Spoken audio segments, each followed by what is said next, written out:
தந்தை, மகன், தூய ஆவியின் பெயராலே ஆமீன். இன்றைய முதல் வாசகத்தில் அப்ரஹாமின் பக்கத்தில் கடவுள் 3 பேரை அனுப்பினார். அப்ரஹாம் மற்றவரோடு நல்ல மரியாதை காட்டினார். அவர்களுக்கு தண்ணியும் நல்ல உணவும் கொடுத்து அவர்களை திருப்திப்படுத்தினார். அவர்கள் வந்ததின் நோக்கம் வெளிப்படுத்தினார்கள். அடுத்த வசந்தத்தில் அப்ரஹாம் தன் சாராள் மூலம் ஒரு மகனை பெறுவாம் என்று நற்செய்தியை அவர்கள் அறிவித்தார். கடவுள் தன்னுடைய வாக்குகளை நிறைவேற்றுவார்.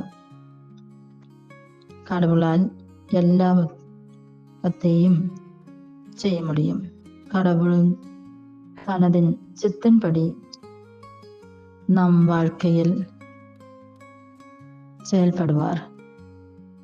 நாம் கடவுளின் விருப்பப்படி செயல்படால் அவர் நம் அவமானங்கள், துக்கங்கள் பார்த்து கேட்கிறார்.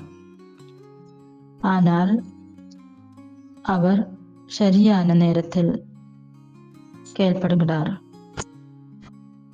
நாம் பயமின்றி வாழலாம். நாம் கடவுளை நம்பலாம்.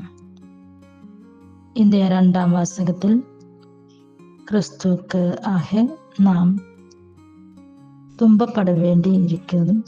அது அவர் மகிழ்ச்சி அடைகிறார் என்று புனித பவுல் கூறுகிறார். கிறிஸ்துவே நம் வாழ்க்கை என்ற உண்மையை நாம் மறந்துவிடக் கூடாது. ஆனால் கிறிஸ்துவில் மகிழ்ச்சியுடன் வாழ்வோம். நம் எண்ணங்கள், வார்த்தைகள் மற்றும் செயல்கள் மூலம் நம்மில் வாழும் கிறிஸ்துவை நேசிக்கவும், முளையவும், சாட்சி அளிக்கவும், கிறிஸ்துவில் முதிர்ச்சி அடையவும், பரலோகத்திற்கு ஆத்மாக்களை வெல்லவும் முடியும். இன்றைய நற்செய்தியில் மார்த்தா மற்றும் மரியாளின் வீட்டில் இயேசுவை காண்கிறோம். அவர் இயேசுவிடம் அமர்ந்து இயேசுடைய வார்த்தைகளை கேட்பதில் ஆர்வம் காட்டுகிறார். மரியாள் தனது பிரசன்னம் மற்றும் அன்பால் இயேசுவை மகிழ்கிறார். ஆனால் மார்த்தா பல விஷயங்களில் மும்பரமாக இருக்கிறார். அவள் மரியத்தை பற்றி இயேசுவிடம் புகார் செய்கிறார். இயேசு நம்மை கடவுளின் பிரசன்னத்தில் இருக்கவும், கடவுளுடைய தேடவும், அவர்களுடைய சித்தத்தின்படி வாழவும் எழுப்புகிறார். ஜெப நேரத்தை ஜெபத்திற்காக பயன்படுத்துவது நல்லது. பல தடைகள் இருக்கலாம், ஆனால் நாம் விழித்து எழ வேண்டும்.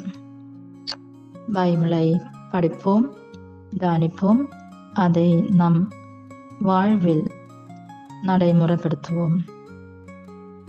திருப்பலிக்கு செல்லும் நேரத்தை கடைபிடிப்போம். சடங்குகளை தவறாமல் பெறுவோம். தெய்வீக விஷயங்களில் ஆர்வம் காட்டுவோம்.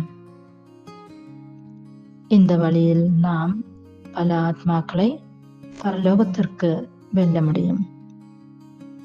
பிதாவாகிய கடவுள் நம் ஒவ்வொருவருக்கும் அனுகிரகம் தருகிறார்.